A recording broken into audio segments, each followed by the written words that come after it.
সে বন্দি জীবনটাকে ভালো লাগে না। বন্ধুরা সব গেছে চলে কোথায় জানি না।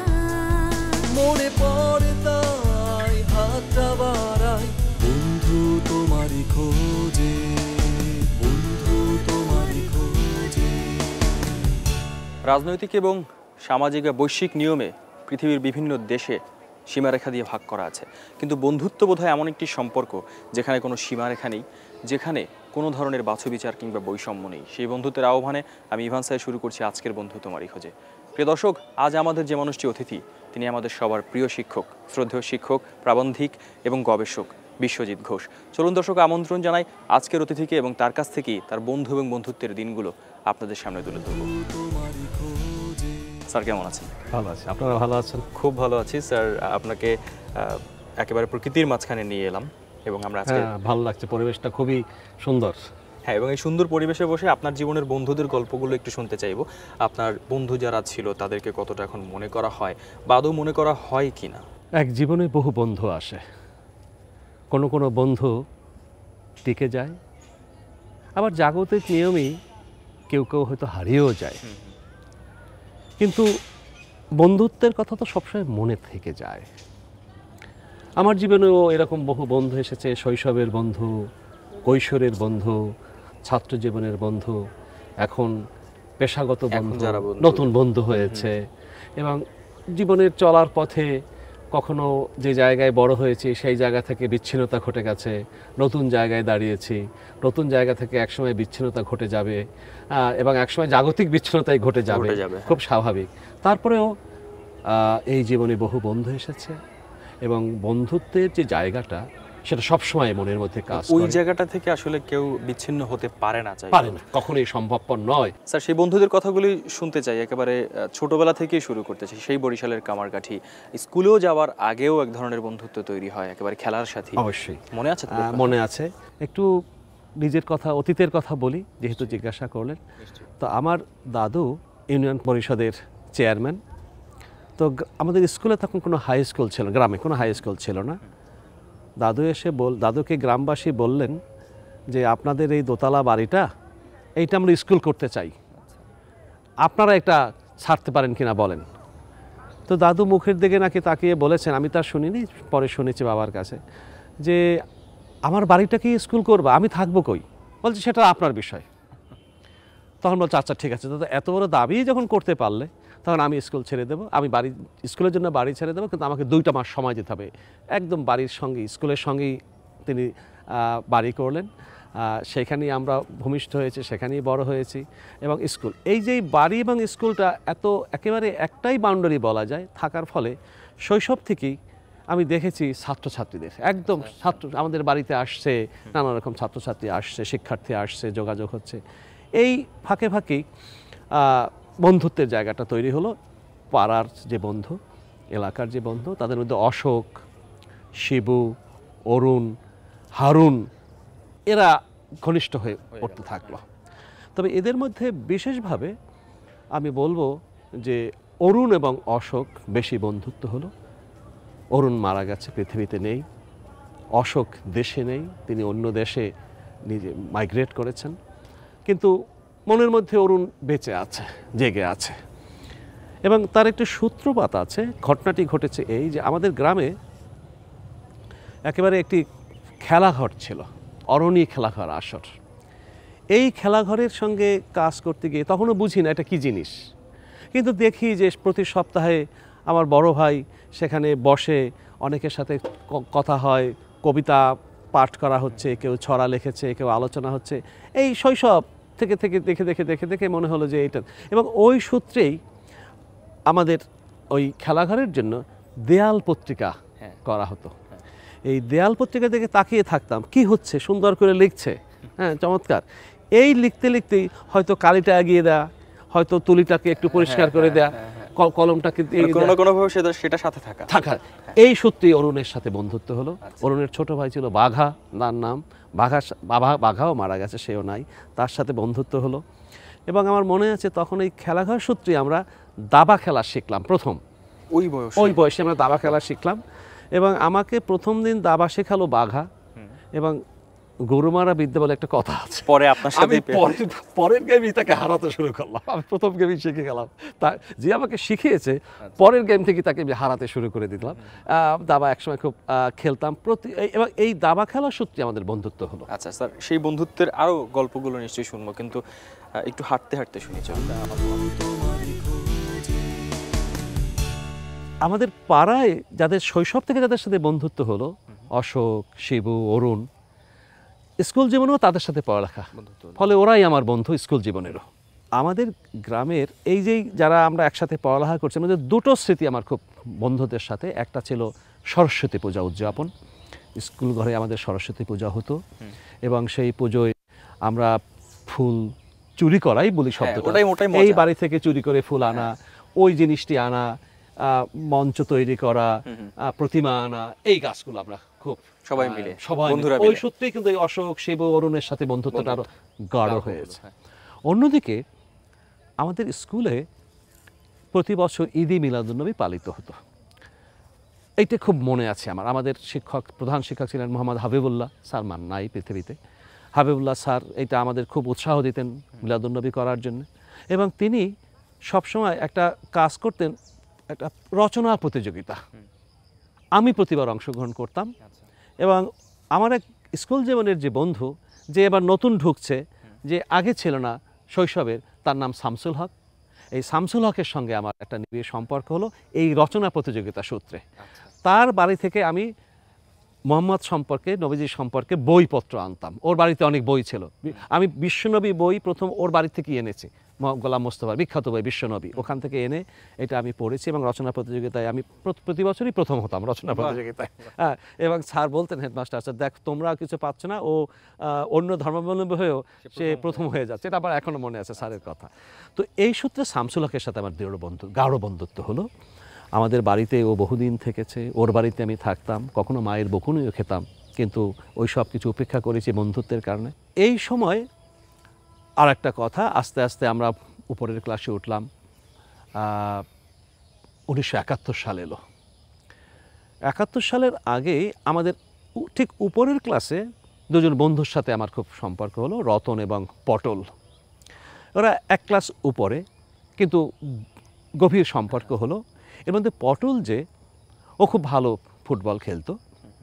71 সালের মে মাসে পটল, ওর বাবা সহ আরও অনেকেই আমাদের স্কুল ঘরের মধ্যেই হয়তো আশ্রয় নিচ্ছে, সারাদিন বাড়িতে থাকেন, এখানে থাকে। হঠাৎ পাকিস্তানি আর্মির গুলির শব্দ শুনে তারা পার্শ্ববর্তী জমির মধ্যে আশ্রয় নিয়েছে। তো যা হয়, চুপচাপ আছে তারা, তখন একটু মাথাকেও জাগাচ্ছে যে চলে গেল কিনা। এই সঙ্গে সঙ্গে ফায়ার করেছে এবং পটল তখন মারা গেল, শহীদ হলো। ওর বাবাও সেদিন শহীদ হয়েছে। সেই কথা মনে হলে আসলেই খুব কষ্ট লাগছে। আমরাও তখন অন্য গ্রামে পালিয়েছিলাম, তাকে দেখতে যাওয়ার মতো সুযোগ ছিল না সেদিন। কিন্তু বন্ধুত্ব তো জেগে থাকে, সাময়িক হয়তো চাপা থাকে। আজকে যেমন তোমার কথার পরিপ্রেক্ষিতে সেই পটলের কথা আমার মনে হচ্ছে, শহীদদের কথা মনে হচ্ছে, কিন্তু আমার জীবনের সাথে এটা মিশে আছে। আপনার জীবনকে সামনে যখন এগিয়ে নিচ্ছিলেন, আরও নিশ্চয়ই বন্ধুরা ছিল, সেই বন্ধুদের কথাও শুনবো, কিন্তু আমরাও একটু সামনে কোথাও এগিয়ে যাই, সেখানে বসে হাঁটতে হাঁটতে কিংবা বসতে বসতে আরো কথা বলবো আমরা, যে কোনো ভাবেই হোক। চলুন সেই কথাগুলো শুনি। আপনার কি কোনো কারণে মনে হচ্ছে যে আপনি এখন বরিশাল বিএম কলেজের মাঠে বসে আছেন? সত্যি কথা বলি, মাঠে বসার সুযোগ খুব কম হয়েছে। কম হওয়ার কারণটা হলো, যখন বরিশালে উচ্চ মাধ্যমিক পড়তে গেলাম, তখন মাথায় ঢুকলো ছাত্র ইউনিয়ন। আচ্ছা, ছাত্র ইউনিয়নের সঙ্গে সম্পর্কের কারণে আমাকে দুটো কাজ করতে হতো। এক, ছাত্র ইউনিয়ন তখন একটা পত্রিকা ছিল জয়ধ্বনি। এই জয়ধ্বনিতে আমি জেলা সাংবাদিক ছিলাম। জয়ধ্বনি পত্রিকায় জেলার কোথায় কোথায় ছাত্র ইউনিয়ন হচ্ছে এটি পাঠাতে হতো। এই পর্যায়ে বরিশালে আমার খুব ঘনিষ্ঠ একজন বন্ধু হলো রুহুল আমিন। রুহুল আমিনের সাথে খুব ঘনিষ্ঠ বন্ধুত্ব হলো। ওদের বরিশালের সদর রোডে একটা ঔষধের দোকান ছিল, গ্রিন মেডিকো, এবং ওর পেছনে ওদের বাড়ি ছিল। আড্ডাটা হতো, বন্ধুত্বের জায়গাটা প্রগাঢ় হয়েছে ওদের বাড়িতে বসেই। গ্রিন মেডিকোতে বসতাম অনেক সময়। আর এই সময় আরও একজনের সাথে বন্ধুত্ব হলো বাসুদেব আচার্য।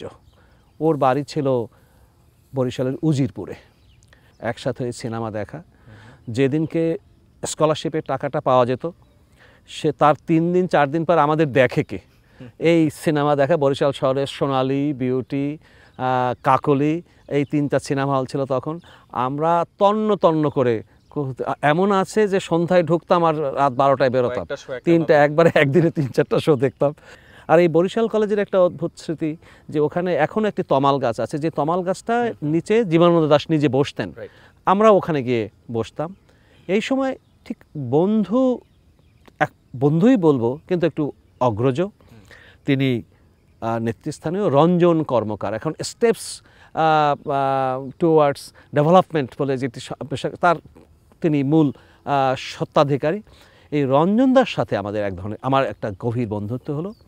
এবং আজকে আমি স্বীকার করি তোমার এই সূত্রেই আমি যে ঢাকা শহরে এসেছি, ঢাকা বিশ্ববিদ্যালয়ে পড়ালেখা করেছি, নির্বিঘ্নে হল জীবন কাটিয়েছি, তার কিন্তু প্রধান উৎস এই রঞ্জন কর্মকার।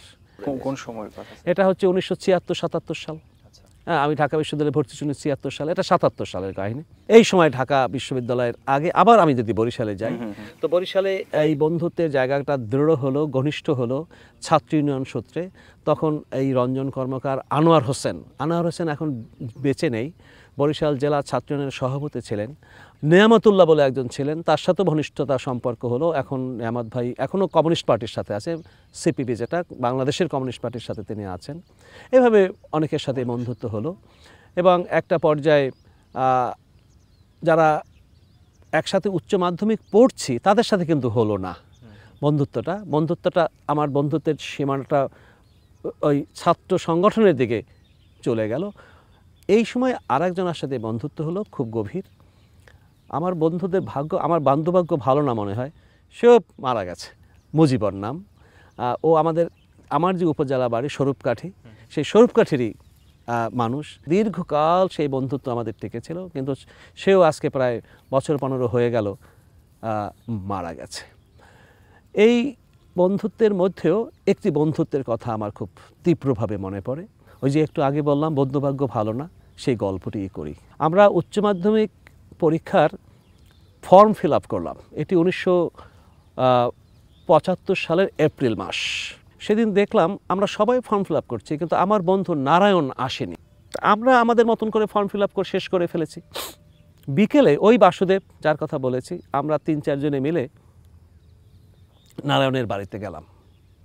যা হয় ওই সময়ের দুষ্টুমি, ওর জানলার দেখি বন্ধ, ও একটা ভাড়া বাড়িতে থাকতো, ওর জানালাটা বন্ধ। তো আমরা তখন ঘুরে ওর উঠোনটায় গেলাম, আমরা যখন গেলাম তখন ওর দরজা দেখি তালা মারা। তখন আমরা একজনকে ডেকে জিজ্ঞাসা করলাম যে উনি কোথায়, নারায়ণ কোথায়? বলছে আপনারা কিছু জানেন না?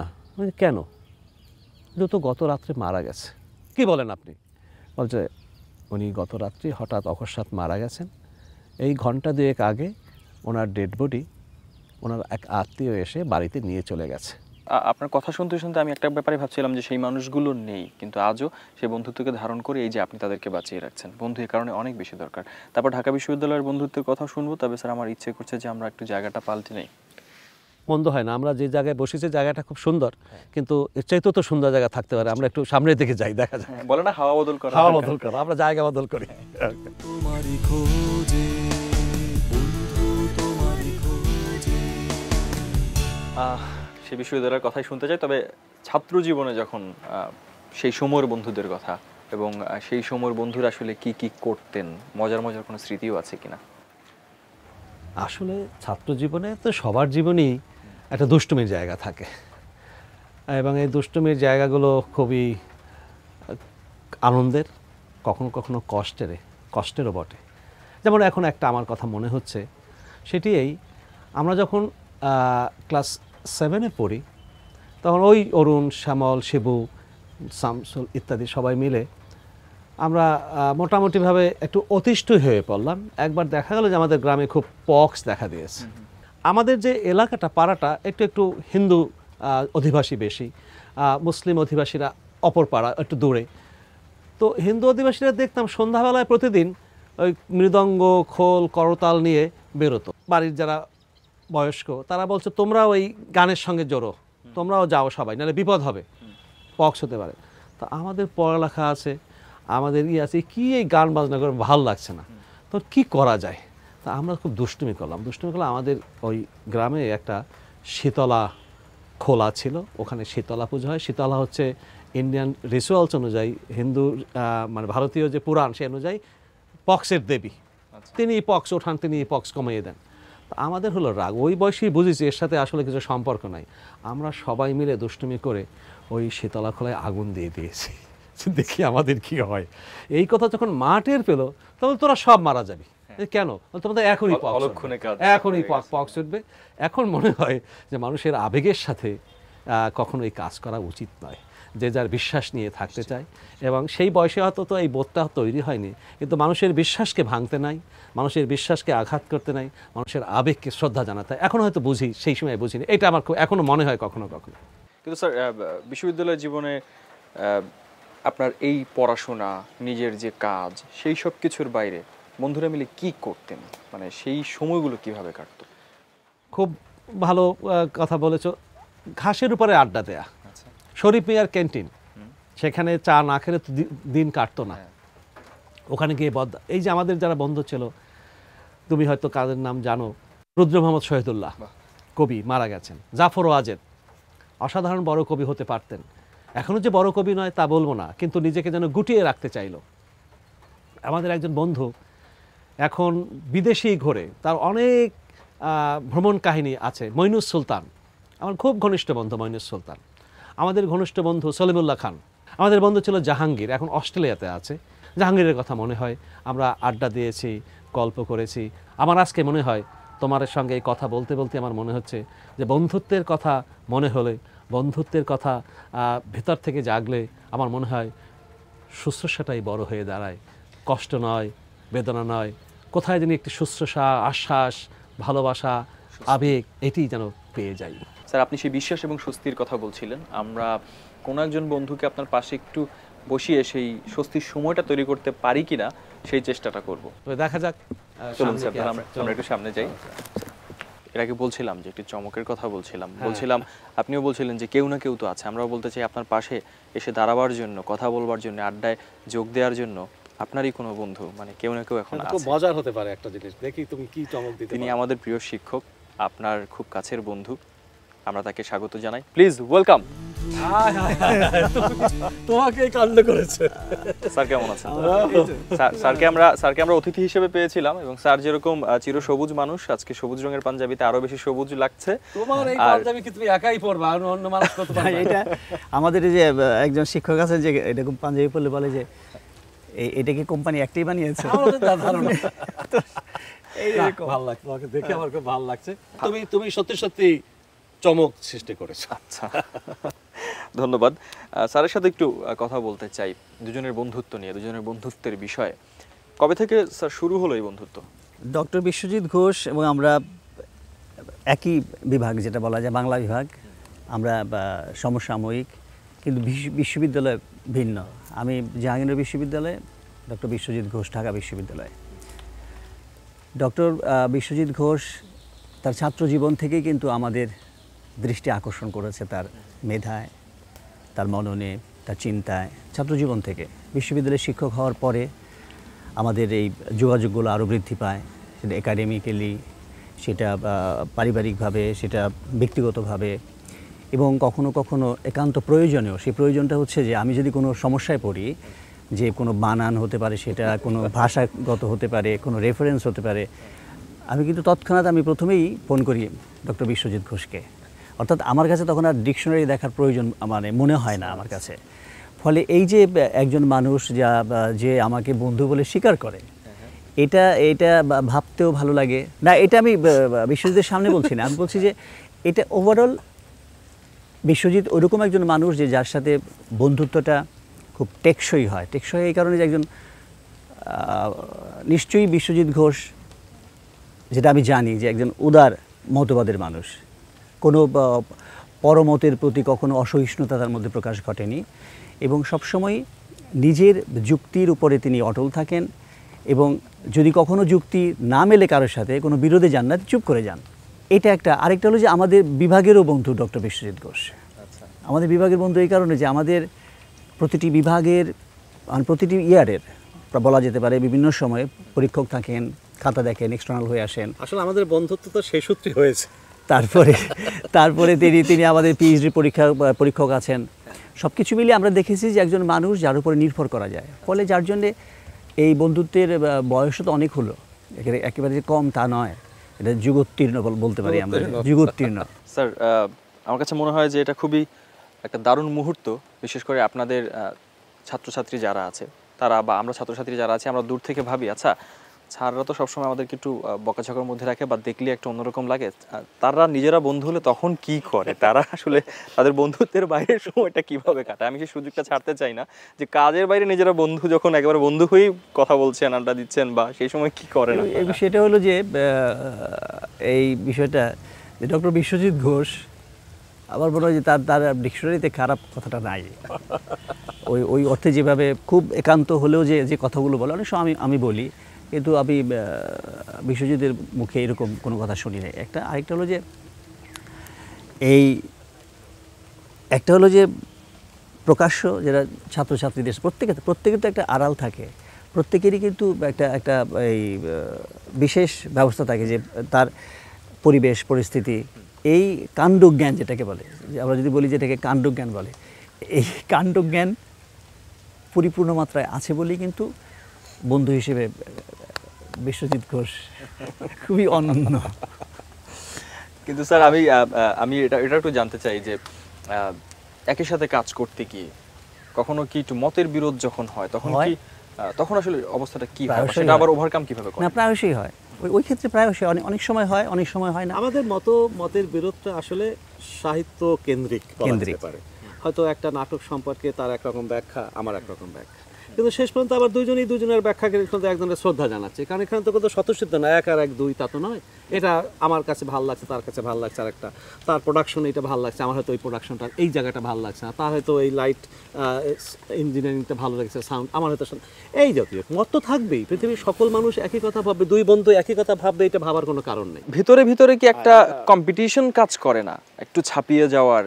আমি বিশ্বজিতের সাথে কম্পিটিশন ছেড়ে দিয়েছি অনেক আগে, অনেক আগে ছেড়ে দিয়েছি, আমার পক্ষে সেটা আমার সম্ভব হবে না। আচ্ছা স্যার, আমরা একেবারে শেষ দিকে আছি, একটু এটাও জানতে ইচ্ছে করছে যে সরাসরি দুজনের কোনো মজার স্মৃতি কি আছে যেটা মনে পড়লে একটু আনন্দ লাগে বা হাসি? স্মৃতি এটা হতে পারে যে আমি প্রফেসর ডক্টর আফসার আহমদকে একসময় আপনি করে বলতাম।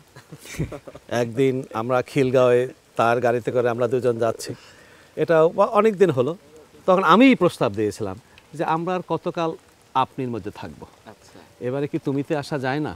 আমরা গাড়িতে বসেই সেটা শুরু করেছিলাম। কাজেই বন্ধুত্ব বোধহয় এইরকমই হয়, আবার কখনো একদিনে হয়ে যায়। কিন্তু আমাদের অবস্থানটা আমরা বলি যে আমাদের বন্ধুত্বটা কিন্তু স্কুল জীবনে নয়, কলেজ জীবনে নয়, বিশ্ববিদ্যালয় জীবনে নয়, একেবারে পেশাগত সূত্রে। ফলে আমাদের হয়তো একটু সময়টা লেগেছে, লাগাটাই ভালো। যা কিছু তাড়াতাড়ি হয় তার মানে তাড়াতাড়ি শেষ হয়ে যায়, আর যা কিছু বিলম্ব হয় তা অনেক দিন স্থায়ী হয়। দেখা যাক।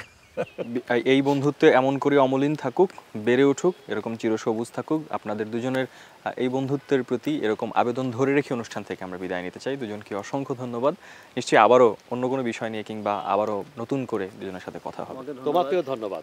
প্রিয় দর্শক, বন্ধুত্ব মানে একটি ভালো ডিকশনারি, বন্ধুত্ব মানে বৃক্ষ, বন্ধুত্ব মানে প্রকৃতি, বন্ধুত্ব মানে এরকম ভালো ভালো যা কিছু তার সব কিছুই। এই পোস্টমডার্নিজম সময় এসে সবাই যখন আমাদেরকে ইন্ডিভিজুয়ালিটি শেখাচ্ছে বা সেভাবেই বেড়ে উঠছি, সেই সময়ে আমরা চার দেয়ালের ঘরে না থেকে বৃষ্টির শব্দ উপলব্ধি করার জন্য, প্রকৃতিকে উপলব্ধি করার জন্য এভাবে যদি প্রকৃতির মাঝে চলে আসি এবং টিনের চালায় বৃষ্টির শব্দ শুনতে পাই, সেটাই বোধহয় বন্ধুত্ব। সেই বন্ধু নিয়ে ভালো থাকুন। আগামী সপ্তাহ পর্যন্ত অপেক্ষায় রাখবো এবং তখন আবারও প্রিয় কোনো মানুষের কাছ থেকে তার বন্ধু এবং বন্ধুত্বের দিনগুলো আপনাদের সামনে তুলে ধরবো। ততক্ষণ পর্যন্ত ভীষণ ভালো থাকুন, এনটিভির সাথেই থাকুন। আল্লাহ হাফেজ। মনে পড়ে তাই হাতটা বাড়াই